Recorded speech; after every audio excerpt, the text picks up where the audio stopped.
Hello बच्चों, आज हम लोग पढ़ते हैं प्रतिबाधा के बारे में, इम्पीडेंस के बारे में, इम्पीडेंस या प्रतिबाधा के बारे में। ये क्या है? तो यह भी रेसिस्टेंसी के समान ही है, जो सर्किट में क्या करता है, इलेक्ट्रिक करंट के फ्लो को रोकता है, एसी करंट के फ्लो को रोकता है। ठीक है। प्रतिबाधा या इम्पीडेंस भी क्या होता है, रेसिस्टेंसी के समान होता है, रेसिस्टेंसी के इक्विवेलेंट होता है, प्रतिरोध के समान होता है, जो सर्किट में मतलब कि परिपथ में एसी करंट के फ्लो को रोकता है, मतलब कि प्रत्यावर्ती धारा के प्रवाह को रोकता है। तो जब हम रिएक्टेंस पढ़े ही, रिएक्टेंस मतलब कि प्रतिघात पढ़े। प्रतिघात क्या था? प्रतिघात था सर्किट में एसी करंट के फ्लो को रोकने वाला होता है। सर्किट में मतलब कि परिपथ में प्रत्यावर्ती धारा को बहने से रोकने वाला जो इकाई होता है उसे क्या कहते हैं? प्रतिघात कहते हैं, रिएक्टेंस कहते हैं उसी को। तो फिर हमको इम्पीडेंस या प्रतिबाधा की आवश्यकता क्यों पड़ा? इसलिए क्योंकि जब सर्किट में मतलब कि परिपथ में एक से ज़्यादा यूनिट जुड़ा रहेगा, एक से ज़्यादा यूनिट मतलब क्या? जैसे मान लो कि सर्किट में एल मतलब इंडक्टर और एल आर जुड़ा हुआ है एक साथ। तो एल आर जब एक साथ जुड़ा हुआ रहेगा, इस समय जो करंट को अपोज करने वाला, इस समय विद्युत धारा को रोकने वाला जो इकाई होगा उसको कहेंगे क्या? प्रतिबाधा कहेंगे। तो एक साथ 2 या 3 यूनिट जुड़ा होना चाहिए। तो किसी सर्किट में एल आर जुड़ा है या एल सी जुड़ा है या आर सी जुड़ा है, तो एक साथ 2 जुड़ा हुआ है या तीनों जुड़ा हुआ है, एल सी आर तीनों जुड़ा हुआ है। तो किसी सर्किट में इस प्रकार का कोई डिवाइस जुड़ा हुआ रहेगा, इस प्रकार का कोई इलेक्ट्रॉनिक डिवाइस जुड़ा हुआ रहेगा, और उस समय विद्युत धारा को अपोज करने वाला जो क्वांटिटी होगा उसी को क्या बोलेंगे? इम्पीडेंस बोलेंगे, प्रतिबाधा बोलेंगे। देखते हैं क्या होता है प्रतिबाधा। कहने का मतलब प्रतिरोध के स्थान पर जो आएगा उसी को कहेंगे प्रतिबाधा कहेंगे, इम्पीडेंस कहेंगे। लेकिन किसी अकेले में नहीं। अकेले में तो अकेले एल में क्या होता है? अकेला एल में मतलब कि अकेला एल में करंट को रोकने वाला कौन होता है? एक्सेल होता है, जो कि ओमेगा एल के बराबर होता है। तो इसको तो ओमेगा एल के बराबर होता है, तो इसको तो प्रतिघात कहते हैं, रिएक्टेंस कहते हैं। किसी अकेला में तो रिएक्टेंस कहलाता है या रेसिस्टेंसी कहलाता है, रिएक्टेंस कहलाता है, प्रतिघात कहलाता है, प्रतिरोध कहलाता है। लेकिन एक से अधिक रहेगा तब करंट को जो रोकने वाला एक क्वांटिटी होगा वो कहेंगे कोई चीज प्रतिबाधा कहेंगे। देखते हैं क्या करके प्रतिबाधा। बहुत टफ नहीं है, इसके बारे में काफ़ी कुछ अगर लगातार वीडियो तुम देख रहा होगा तो चुटकी में समझ जाएगा, कोई बड़ी बात नहीं है, तुरंत निकल के आ जाता है। देखो शुरू करते हैं। इम्पीडेंस, प्रतिबाधा। हम प्रतिबाधा क्या है तो हम शुरू कर रहे हैं एल आर सर्किट में। डेफिनेशन भी मांगता है सबका। डेफिनेशन के लिए हम एक अलग से वीडियो बनाएंगे, उसमें सबका डेफिनेशन रहेगा। पहले यहां पर समझिए, हम यहां पर समझा रहे हैं क्या होता है प्रतिबाधा। देखो हम फर्स्ट शुरू कर रहे हैं किसमें? एल आर सर्किट में। फर्स्ट हम शुरू कर रहे in L R circuit, L R circuit, CIRCUIT, in L R circuit मतलब क्या? एल आर परिपथ में, एल आर परिपथ में। एल आर परिपथ में क्या होगा? कैसे बनता है एल आर परिपथ? तो ये हो गया क्या, सॉरी इंक कम हो गया, हमने वीडियो शुरू कर दिया और इंक कम रहा है। अच्छा, ये एल आर सर्किट में क्या होगा? यहां पर क्या है?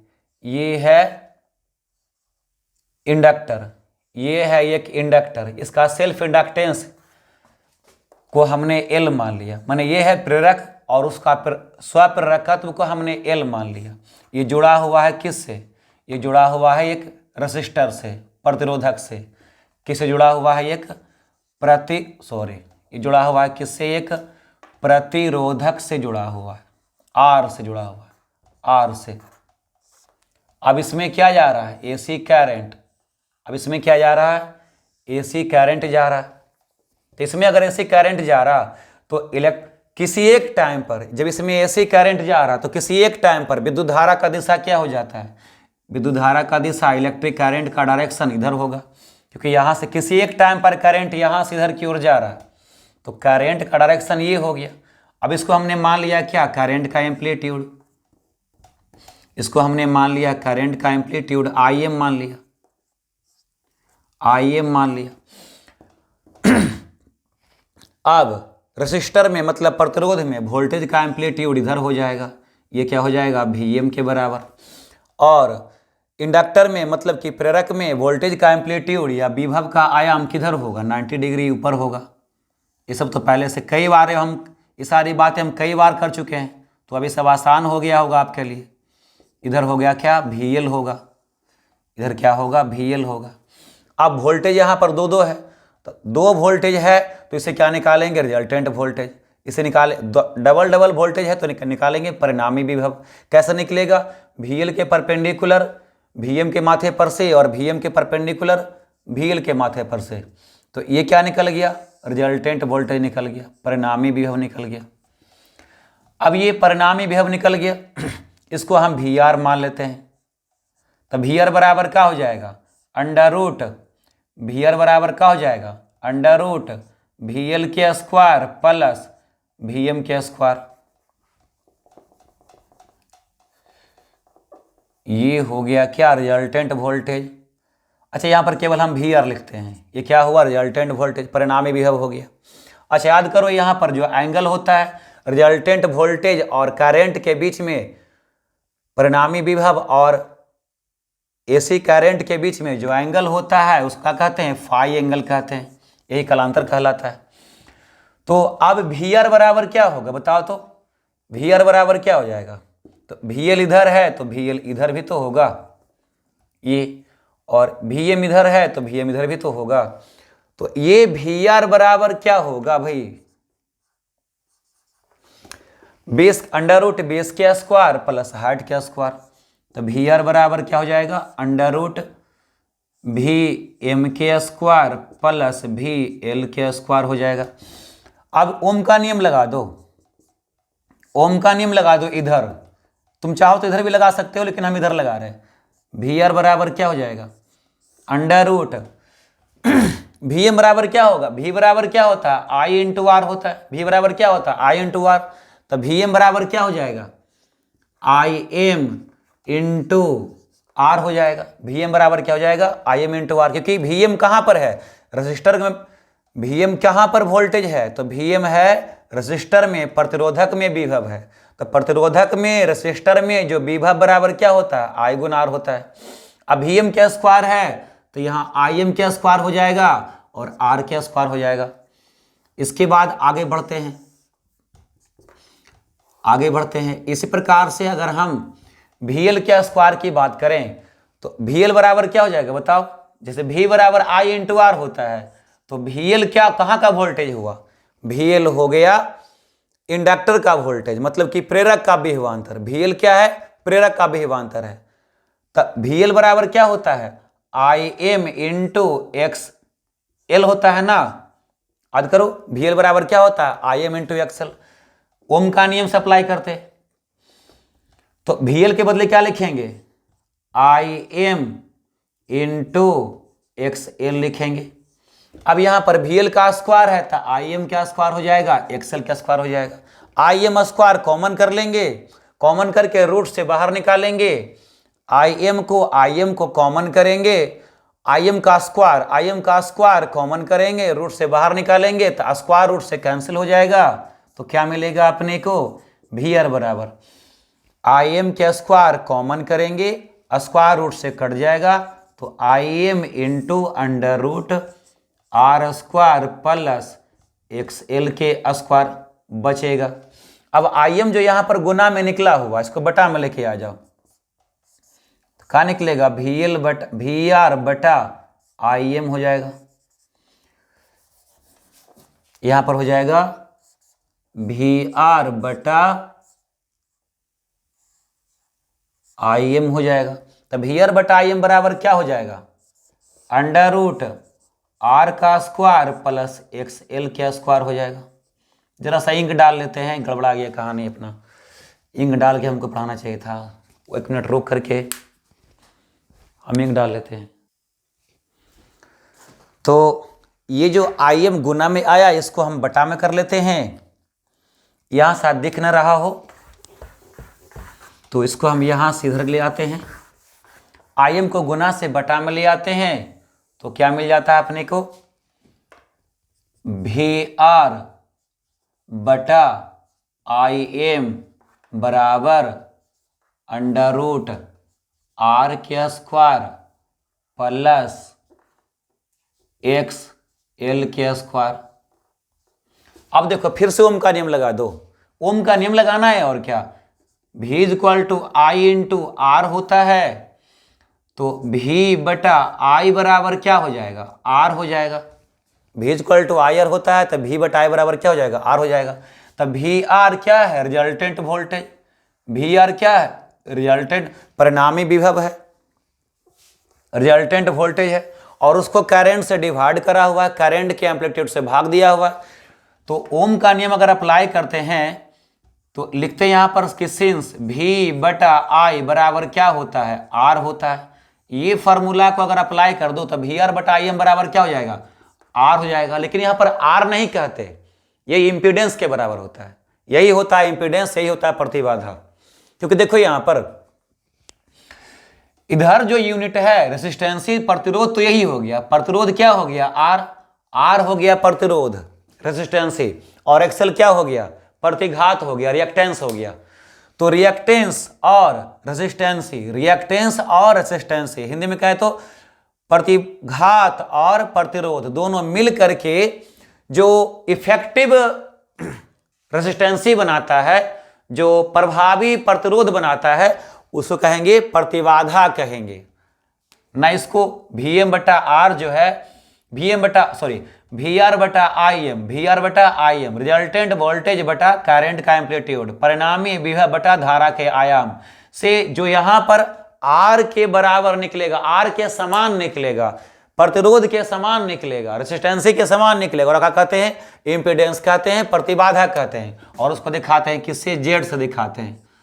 तो वी आर बटा आई एम बराबर हो जाता है जेड, यही कहलाता है क्या, प्रतिघात या प्रतिबाधा, बराबर क्या होता है, under root R square plus XL. XL को अगर तुम तोड़ दो तो एक्सएल को तुम रखना चाहो तो रखो, वरना तोड़ सकते हो।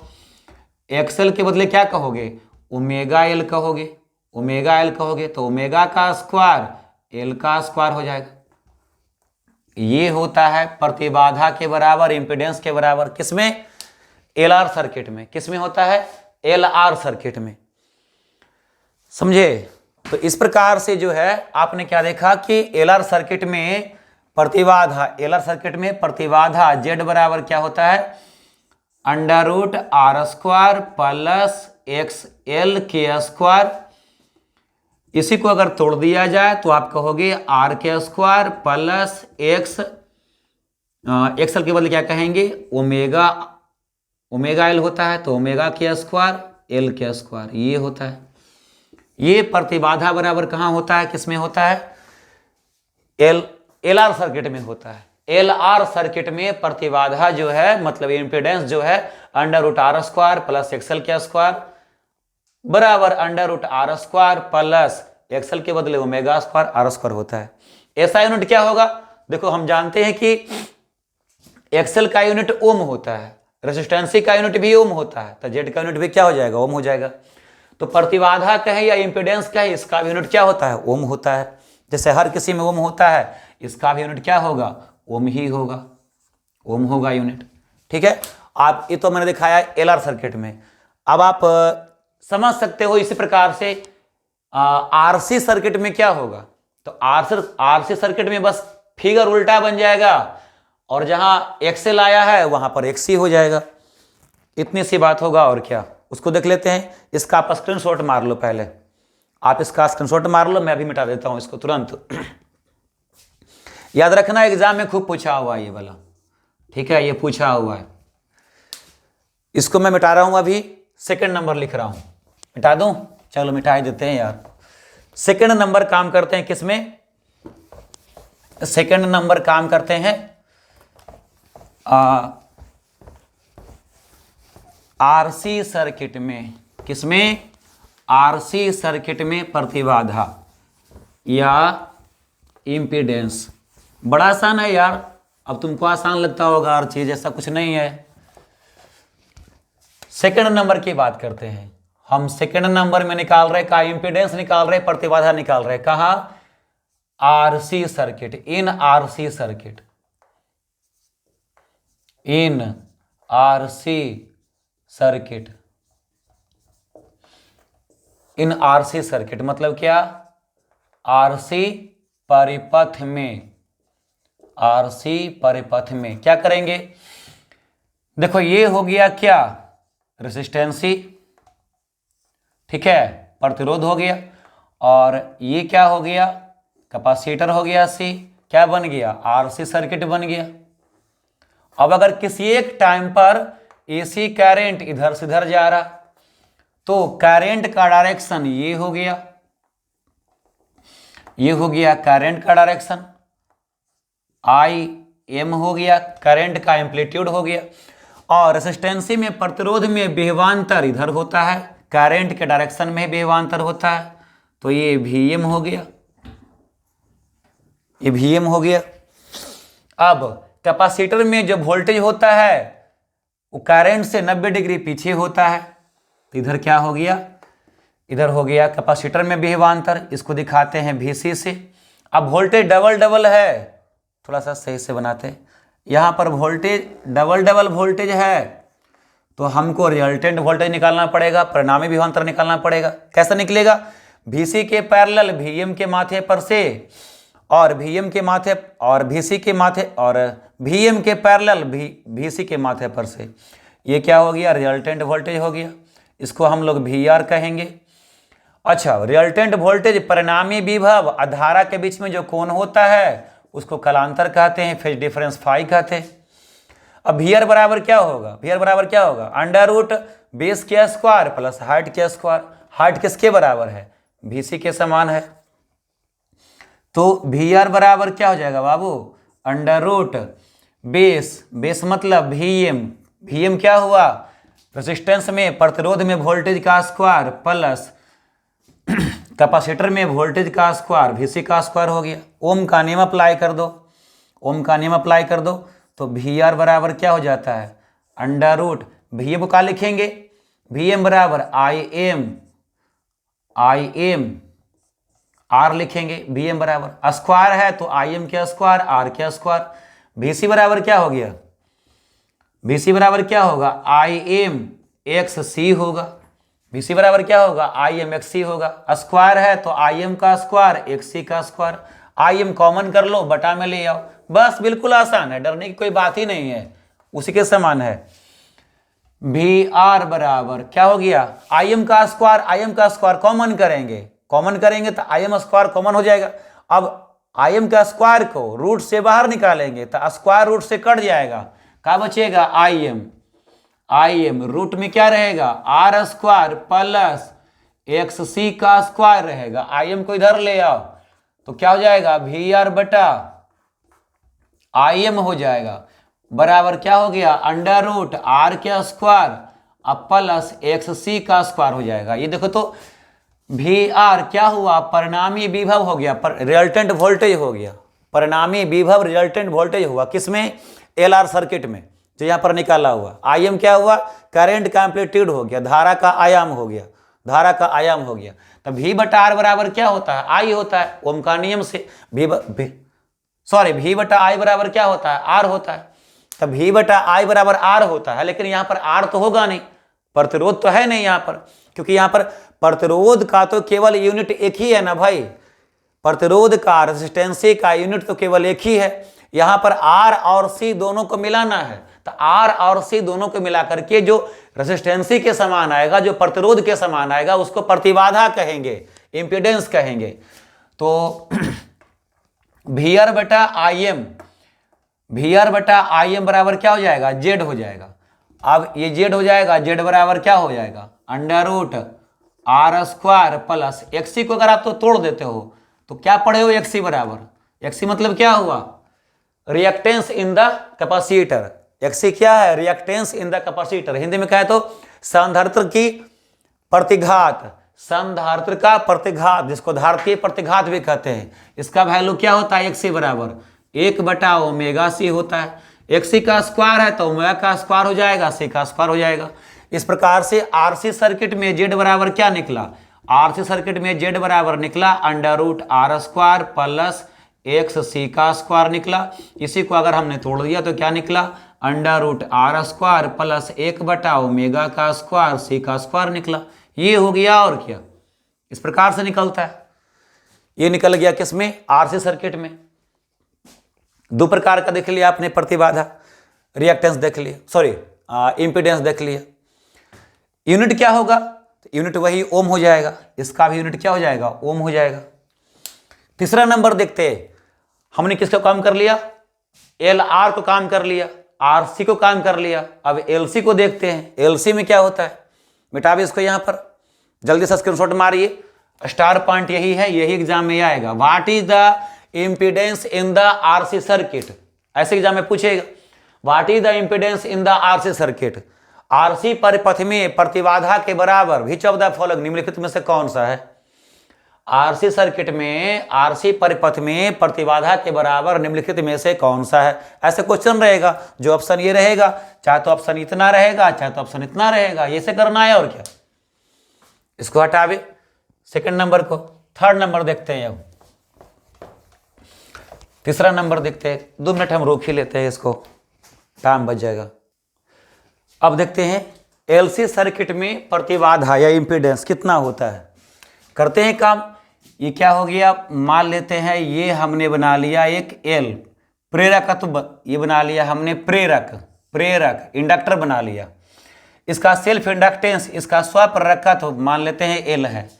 इसके साथ में क्या जोड़ दिया हमने, सी को जोड़ दिया, सी को जोड़ दिया। सी क्या हुआ, कैपेसिटर हो गया, संधारित्र हो गया। अब जोड़ दिया तो मान लेते हैं कि किसी एक टाइम पर, किसी एक क्षण पर ये करंट का डायरेक्शन है, तो ये करंट का डायरेक्शन हो गया इधर की ओर, इधर क्या हो गया, करंट हो गया IM। अब यहाँ पर रेसिस्टेंसी तो है नहीं, यहाँ पर कोई रेसिस्टेंसी तो है नहीं, प्रतिरोध तो है नहीं, तो करंट के डायरेक्शन में कोई वोल्टेज नहीं होगा। बस केवल क्या होगा, एल में, प्रेरक में, मतलब कि इंडक्टर में। इंडक्टर में वोल्टेज का डायरेक्शन क्या होता है, इंडक्टर में या प्रेरक में वोल्टेज का विभवांतर का डायरेक्शन क्या होता है, करंट से 90 डिग्री आगे होता है, इधर होता है VL। अच्छा, फिर वही बात देखो, हम बताना भूल गए, एल यहां पर देखो, इसको करने से पहले ना ये पता करना पड़ेगा, हमको मानना पड़ेगा। हर बार देखो जब भी LC आएगा तो हमको एक काम करना पड़ेगा, LC जब भी आएगा तो एक काम करना पड़ेगा। क्या करना पड़ेगा, यहां पर मानना पड़ेगा, लेट मतलब कि माना कि XL क्या है, बड़ा है, और XC क्या है, छोटा है, ऐसा मानना पड़ेगा। ठीक है, XL बड़ा है, XC छोटा है। तो जब XL बड़ा होगा, XC छोटा होगा, तो दोनों साइड करंट से गुना कर दो, इधर भी करंट से गुना कर दो, इधर भी करंट से गुना कर दो, IM से इधर भी गुना कर दो, और IM से इधर भी गुना कर दो। तो क्या बन गया, ओम के नियम से IM इंटू XL बराबर क्या हो गया, VM हो गया, VM नहीं VL हो गया। बड़ा होगा किससे, IM इंटू XC से क्या निकलेगा, VC निकलेगा। ओम का नियम लगा रहे, कुछ तो कर नहीं रहे, ये बड़ा होगा। अब बनाओ, किसी एक टाइम पर करंट का डायरेक्शन इधर है, किसी एक टाइम पर अगर करंट का डायरेक्शन इधर होगा, तो भैया किसी एक टाइम पर करंट का डायरेक्शन इधर होगा, तो ये क्या हो गया, करंट का डायरेक्शन, ये क्या हो गया, करंट का डायरेक्शन हो गया, IM हो गया। अब यहां पर रेजिस्टेंसी तो है नहीं, प्रतिरोध तो है नहीं कि करंट के डायरेक्शन में कोई वोल्टेज होगा। बस यहां क्या है, इंडक्टर है, तो इंडक्टर में वोल्टेज का डायरेक्शन क्या होता है, इंडक्टर में वोल्टेज का डायरेक्शन, प्रेरक में विभवांतर का डायरेक्शन क्या होता है, करंट से 90 डिग्री आगे होता है। तो इधर बना देंगे क्या, इंडक्टर में वोल्टेज, क्या यार साफ बन गया।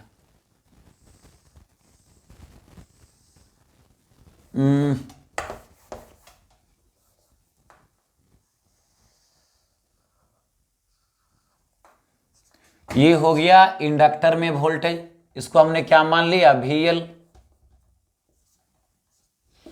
अच्छा नीचे क्या होगा, नीचे यहां पर तो 0 है, और करंट से 90 डिग्री पीछे क्या होता है, कैपेसिटर का वोल्टेज होता है, तो वो किधर रहेगा, नीचे रहेगा। इसको छोटा बनाना है, इसको हमने छोटा माना हुआ है, तो ये हो गया VC।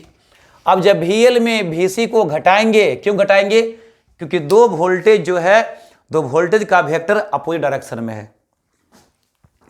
तो दो वोल्टेज का वेक्टर अपोजिट डायरेक्शन में है, विपरीत दिशा में है, दो विभव का जो सदिश है विपरीत दिशा में है।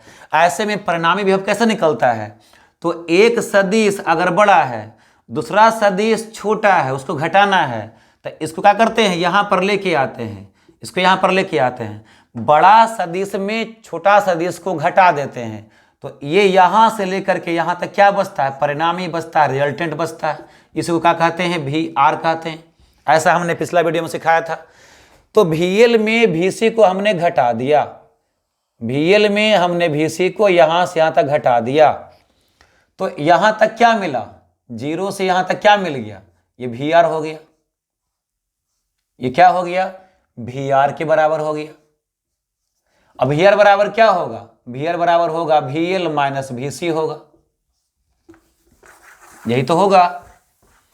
VR बराबर क्या होगा, VL माइनस VC। 0 से यहां पर पिछला क्लास में, पिछला वीडियो में मैंने खूब सिखाया है सब करना। बड़ा वेक्टर में छोटा, बड़ा वेक्टर के माथे पर छोटा वेक्टर को ले जाओ, जहां पर छोटा वेक्टर खत्म होता है, बाकी पार्ट क्या हो गया, रिजल्टेंट। ये हुआ रिजल्टेंट वेक्टर। तो कहेंगे VL माइनस VC बराबर VR। VR बराबर क्या होगा, VL माइनस VC। लिख देते हैं यहां पर, VR बराबर क्या होगा, VL माइनस VC होगा। ओम का नियम लगा दो, तो VR बराबर क्या लिखोगे, VL के बदले क्या लिखोगे, IM इंटू XL लिखोगे, माइनस VC के बदले क्या लिखोगे, IM इंटू XC लिखोगे। IM कॉमन कर लो, गुना से बटा में ले आओ, तो क्या निकला, इसके बाद VR, IM कॉमन कर लो, गुना से बटा में ले आओ, VR बटा IM बराबर क्या हो गया, XL माइनस XC हो गया। VR बटा IM बराबर क्या हो जाता है, Z हो जाता है। Z बराबर क्या निकला, Z बराबर क्या निकला, Z बराबर निकला XL माइनस XC निकला। Z बराबर क्या हो गया, XL माइनस XC। किसमें, LC सर्किट में। किसमें, LC सर्किट में LC सर्किट में प्रतिबाधा मतलब इंपीडेंस, LC सर्किट में प्रतिबाधा इंपीडेंस Z बराबर क्या होता है, XL माइनस XC होता है। अच्छा, ये तो तब हुआ जब XL बड़ा है और XC छोटा है। देख रहे हो ना, XL बड़ा है XC छोटा है, तब Z बराबर क्या हुआ, XL माइनस XC। अगर XC बड़ा होता XL छोटा होता, तब क्या होता, Z बराबर XC माइनस XL होता। और क्या होता, वो होता, वो तो तुम खुद से भी कर सकते हो। वैल्यू भर देंगे तो क्या लिखेंगे यहां पर, Z बराबर क्या कहेंगे, Z बराबर क्या होगा, XL के बदले क्या होगा, ओमेगा L होगा, अब माइनस XC के बदले क्या होगा, 1 बटा ओमेगा C होगा। ये हो गया Z के बराबर। ठीक है, ये हो गया Z के बराबर। अगर XC बड़ा होता XL छोटा होता, तो ये सारा कहानी क्या होता, उल्टा लिखा था, XC माइनस XL लिखा जाता, 1 बटा omega C minus omega L लिखा जाता। इतना सा बात है। ठीक है, तो ये हो गया LC सर्किट में। तो अब तक हम लोगों ने क्या देखा, RC सर्किट में देखा इंपीडेंस प्रतिबाधा, LC सर्किट में देखा इंपीडेंस प्रतिबाधा, RL सर्किट में देखा इंपीडेंस प्रतिबाधा। अब क्या देखते हैं, RLC सर्किट में देखते हैं प्रतिबाधा। ठीक है, तो ये इंपॉर्टेंट है, ऐसा यूनिट क्या हो जाएगा, ओम हो जाएगा। तो इसको आप ध्यान रखिएगा, ये सबसे ऑब्जेक्टिव आता है खूब। ठीक है, अब निकालते हैं क्या, LCR सर्किट में। ये देखिए कोई LCR सर्किट है, इसमें निकालना है हमको प्रतिबाधा। तो वही काम करेंगे। मान लिया किसी एक टाइम पर इधर की ओर क्या जा रहा है, करंट जा रहा, तो किसी एक टाइम पर इधर की ओर करंट जा रहा, किसी एक टाइम पर, किसी एक क्षण पर, तो करंट का डायरेक्शन क्या हो गया, ये हो गया करंट का डायरेक्शन।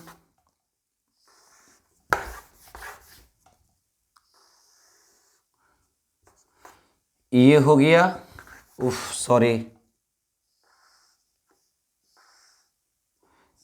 ये हो गया करंट का डायरेक्शन आई एम, और ये क्या हो गया, वोल्टेज का डायरेक्शन, किसमें, रेसिस्टेंसी में, प्रतिरोध में, वोल्टेज का डायरेक्शन ये हो गया वी एम। अब यहां फिर से देखो एलसी आ रहा है, तो एलसी जब भी आएगा तो तुमको पहले तय करना पड़ेगा, क्या तय करना पड़ेगा, कि वही तय करना पड़ेगा, लेट मतलब कि माना कि, लेट मतलब कि माना कि कौन बड़ा जी, एक्स एल बड़ा है किससे, एक्स सी से। अगर एक्स एल बड़ा होगा एक्स सी से तब, या देन मतलब कि तब, इसको यहां पर लिखो, लेट मतलब कि माना कि एक्स एल बड़ा है एक्स सी से, देन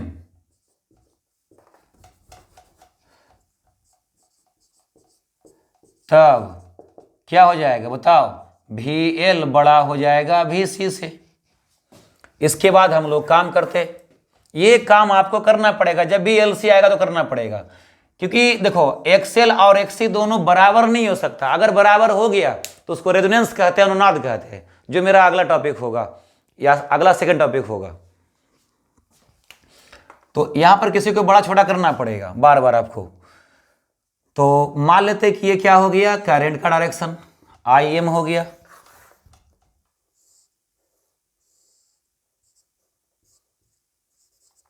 और ये क्या हो गया, रेसिस्टेंसी में, प्रतिरोध में विभव का दिशा हो गया, वोल्टेज का डायरेक्शन हो गया, ये वी एम हो गया। अब ये हो गया वी एम। अब किसी एक टाइम पर जो इंडक्टर में मतलब कि प्रेरक में वोल्टेज का जो डायरेक्शन होगा वो करंट से 90 डिग्री आगे होगा, इधर होगा, और ये बड़ा भी है, इसको बड़ा बनाते हैं।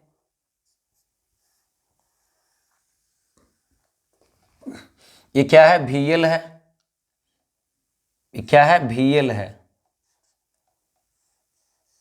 वोल्टेज इन इंडक्टर। अच्छा, कैपेसिटर में जो वोल्टेज होता है करंट से 90 डिग्री पीछे होता है, छोटा है, इसको हम ये बना रहे, ये क्या हो गया, VC है। अब इंडक्टर में मतलब प्रेरक में वोल्टेज और कैपेसिटर में मतलब संधारित्र में विभव, दोनों एक दूसरे का अपोजिट होता है। तो यहाँ पर रिजल्टेंट वोल्टेज निकालने के लिए क्या करेंगे, हम VC को VL में माइनस करेंगे, तो इस VC को यहाँ पर ले आते हैं, एक सदिश में दूसरा सदिश को घटाना है या जोड़ना है, तो पहला सदिश के माथे पर दूसरा सदिश को ले जाओ, पहला सदिश के हेड पर दूसरा सदिश के पूंछ को रखो, यही तो नियम है परिणामी निकालने का। तो ये क्या हो गया, ये हो गया VC हो गया। तो VL में पूरा बड़ा लाल सा VL में छोटा सा VC को जब मैंने माइनस कर दिया तो बचा हुआ पार्ट क्या हो गया, बचा हुआ पार्ट यहाँ जीरो से बचा हुआ पार्ट क्या हो गया, VL माइनस VC हो गया। ये बचा हुआ पार्ट क्या हो गया, VL माइनस VC के बराबर हो गया, ये हो गया VL माइनस VC के बराबर हो गया। अब हमारे पास दो वोल्टेज है, एक तो VL माइनस VC है जो घट के आया है, और एक रेजिस्टेंसी में प्रतिरोधक में विभव बच रहा है।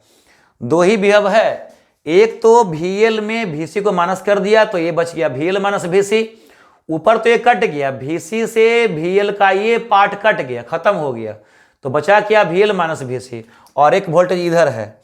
अब इन दोनों से क्या निकालते हैं, रिजल्टेंट। कैसे निकलेगा रिजल्टेंट, तो VL माइनस VC के perpendicular, sorry VL VL minus VC के समानांतर, VL माइनस VC के पैरेलल, VM के माथे पर से,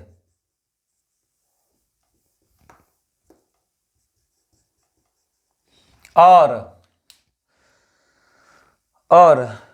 VL माइनस VC के माथे पर से VM के पैरेलल।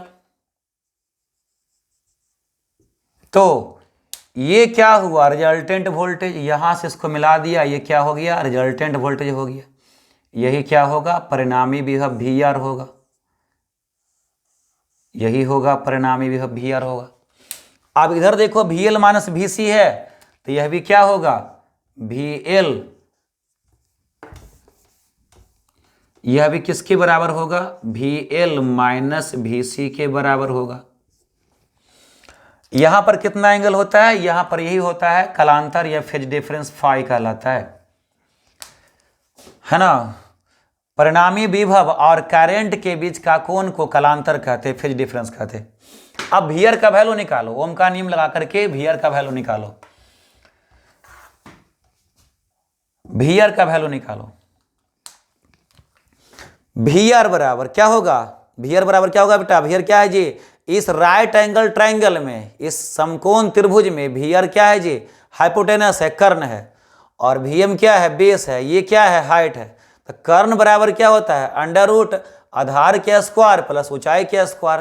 हाइपोटेनस बराबर क्या होता है, अंडर रूट बेस के स्क्वायर प्लस परपेंडिकुलर के स्क्वायर।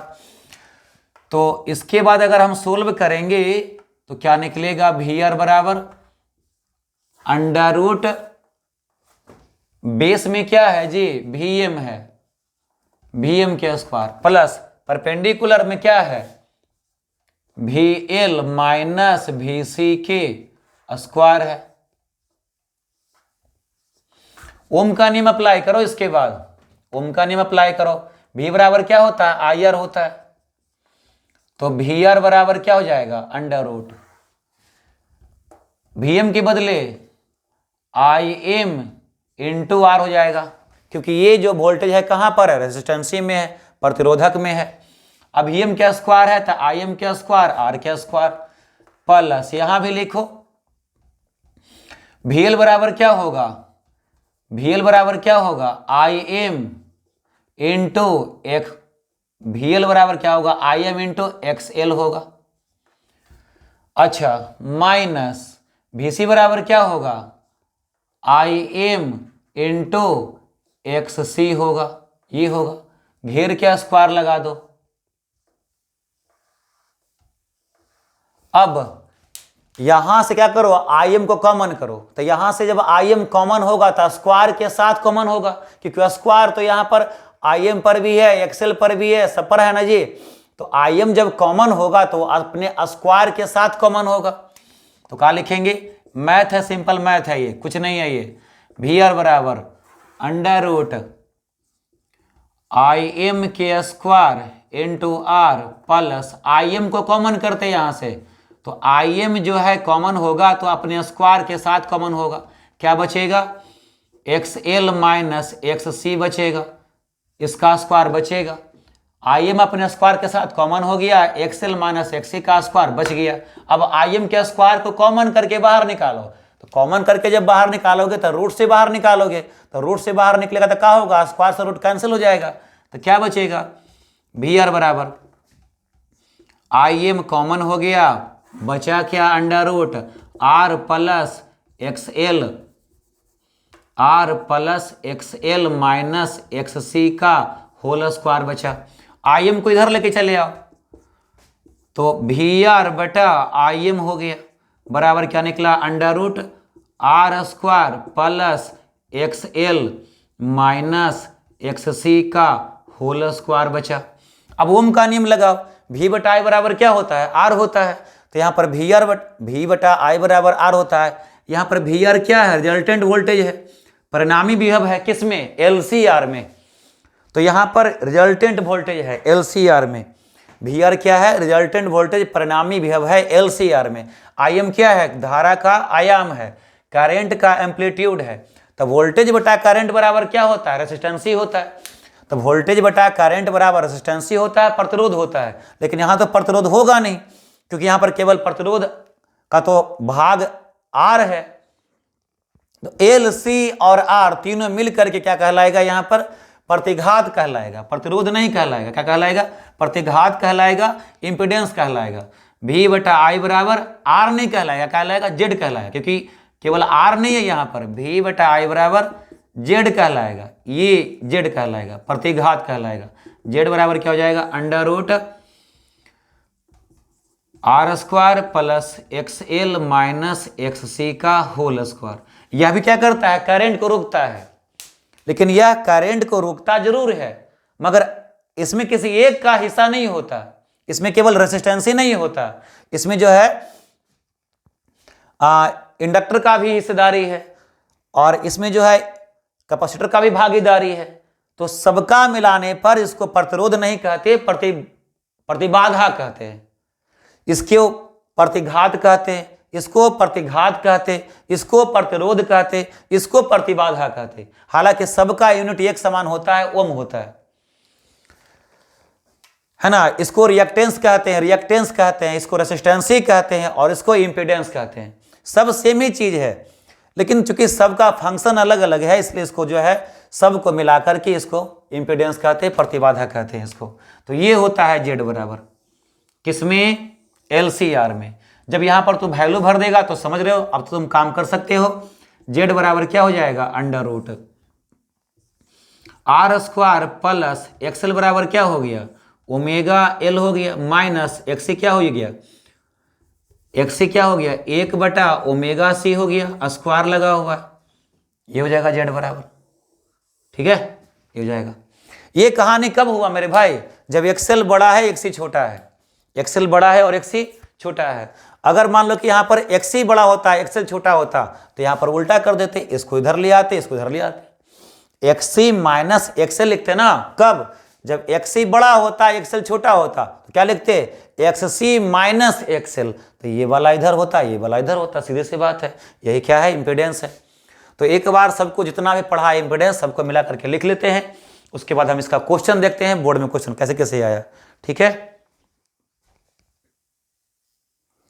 तो ये देखो इस तरह से शॉर्टकट में 4 प्रकार के होते हैं प्रतिबाधा, 4 प्रकार के होते हैं इंपीडेंस, है ना। आरएल सर्किट में इतना होता है, आरसी सर्किट में इतना होता है, एलसी सर्किट में ये होता है, और एलसीआर सर्किट में इतना होता है। इसको आप उल्टा भी कर सकते हो, एलसी सर्किट में इसको उल्टा भी कर सकते हो, इसको आप पहले इसको बाद में भी लिख सकते हो। शर्त ये है कि बड़ा कौन है, एक्सएल बड़ा है कि एक्सी बड़ा है, उस पर डिपेंड करता है इसका वैल्यू। एसआई यूनिट क्या होता है, एलसीआर सर्किट का एसआई यूनिट क्या होता है, एसआई यूनिट जो होता है वो ओम होता है। क्या होता है, ओम होता है, वही ओम होता है। ठीक है, अब हम लोग क्वेश्चन देखते हैं इसका। तो इतने प्रकार का क्या होता है, प्रतिबाधा होता है। ये देखो बोर्ड में एक ही क्वेश्चन 3 बार रिपीट हुआ है, 2015 में आया है, 2018 में आया है, 2023 में आया है। एक ही क्वेश्चन को 3 बार रिपीट किया है, कहां से, प्रतिबाधा से, इंपीडेंस से, इंपीडेंस से। क्या रिपीट किया है, इन द नहीं, impedance of L R circuit, L R circuit का इंपीडेंस क्या होगा, impedance of L R circuit. L R परिपथ का प्रतिबाधा होता है, तो बस एल आर सर्किट है, तो एल आर सर्किट का इंपीडेंस किसके बराबर हो जाएगा भाई, एल आर सर्किट का इंपीडेंस जेड बराबर हो जाएगा अंडर रूट आर के स्क्वायर, आर के स्क्वायर प्लस एक्स एल के स्क्वायर के बराबर हो जाएगा। तो सोल्व करेंगे तो क्या हो जाएगा, आर के अंडर रूट आर के स्क्वायर, और एक्सएल के बदले क्या, ओमेगा के स्क्वायर एल के स्क्वायर, ये हो जाएगा। ये तो हमने सबसे पहले निकाला था, तो आंसर कौन सा हो जाएगा, डी नंबर। एक ही क्वेश्चन 3 बार आया है, जबकि 4 प्रकार का इंपीडेंस होता है। ठीक है, तो ऐसा नहीं कि केवल यही आया है तो यही पूछेगा, सब पूछ सकता है आपके एग्जाम में। ठीक है, ये शायद हमने जल्दी में देख लिया हो, लेकिन जो मैंने चारों पढ़ाया है उससे बाहर नहीं आएगा इंपीडेंस। थैंक यू मेरे बच्चों, इतना पढ़ना था इंपीडेंस में।